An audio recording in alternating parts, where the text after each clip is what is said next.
what do we think's going to happen? Like, do we think that this is all just going to be one of those kumbaya moments where they recognize the superior in the Jewish state in Israel, and now these radical, right? These radical Muslims, now they're all just going to see Israel and the Jewish people as the chosen people, and now they'll just bow and bend the knee, and everybody will just live in harmony because they'll understand that, hey, we're here, but you know, Jewish people, Israel, they're here. Like, what do we think's gonna happen?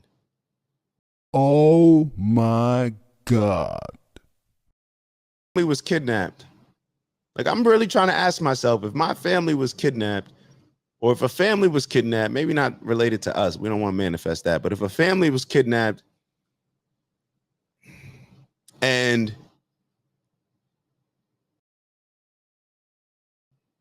like, would you see that as like a justification? I'm being totally honest. Some people may look at it, let's be honest. Some people may say, nah, you need to destroy the whole country. My family was kidnapped. I and maybe this is where more level minds need to prevail, because it's so close to us. Maybe we would say, nah, destroy that whole thing, destroy it, shut it down. But would it really be justified? And then what do we think is going to happen in return when something like that happens, right? Because all of this war, I saw Unc write 1948, referring to when Israel was established. I believe that's what you're referring to. All this is over land, right? So now that Israel just did that to Palestine or Gaza, what do we think's going to happen? Like, do we think that this is all just going to be one of those kumbaya moments where they recognize the superior in the Jewish state in Israel, and now these radical, right? These radical Muslims, now they're all just going to see Israel and the Jewish people as the chosen people, and now they'll just bow and bend the knee, and everybody will just live in harmony because they'll understand that, hey, we're here, but you know, Jewish people, Israel, they're here. Like, what do we think's going to happen?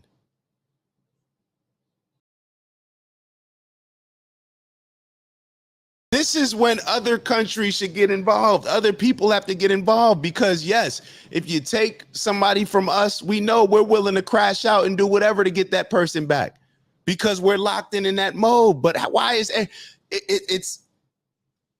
it's on the other people that are in the room to say, hey, you may not want to do that. You may want to ease that back. We can't take it that far.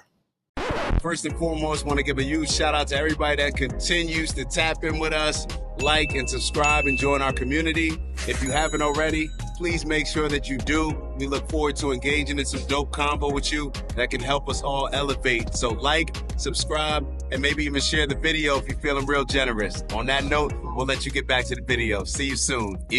There has to be another way, and it's on both sides. It's on both sides. Let me be very clear. Gaza, whoever's running these, whoever was running these negotiations with Hamas, shame on them too. Do you think it was worth it? Do you think it was worth it, y'all taking 250 people and looking what happened to your country? I don't know what your goals are, so I can't say for sure whether or not it's worth it to you. But when everybody else looks at it, when you just look at humanity as a whole, when I just look at the oneness of humanity, all of us are one, not separate individuals, not separate groups. When you just look at overall, us as a group, I can sit back and say, nah, that wasn't worth 250 people. Look what happened to your country. Look what happened to your land. This is why I got upset with Trump making those goofy videos with the AI, with the Trump towers and stuff. And like, yo, these people just got their homes leveled.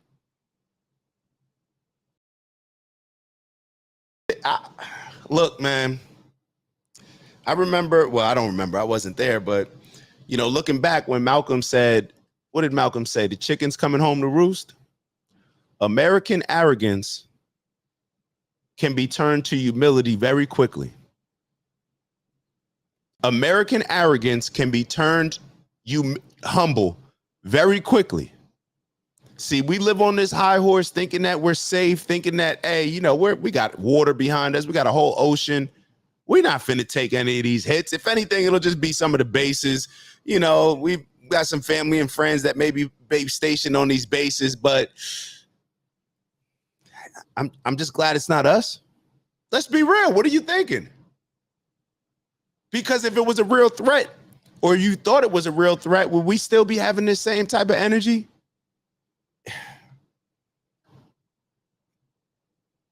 I don't know. Let's look at a couple different other things.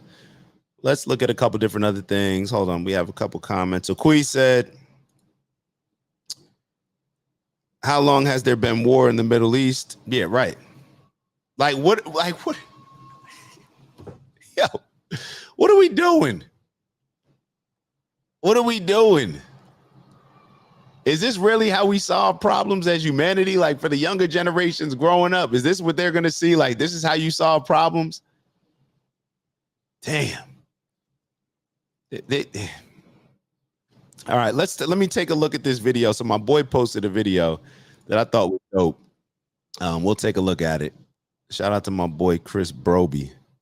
Let's share this screen for y'all and let's go over this, and then we'll get into a few other videos. We're gonna look at what Myron. So Myron, if you've been watching Myron Gaines from Fresh and Fit, when it comes to this situation and the Diddy situation, it seems like he's taking on these stories and is locked in from a journalist standpoint. So we're going to take a look at his perspective on some of this as well.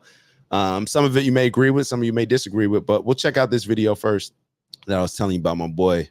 It's Dak. Just want to thank you for checking out our video and visiting the OG Network. If you enjoyed the video, please make sure that you give us a like. And if you're looking to join a community of inspired individuals striving for purposeful abundance, subscribe. And if you're feeling real generous, share the video with some friends and family. All right, I'll see y'all soon. Ew.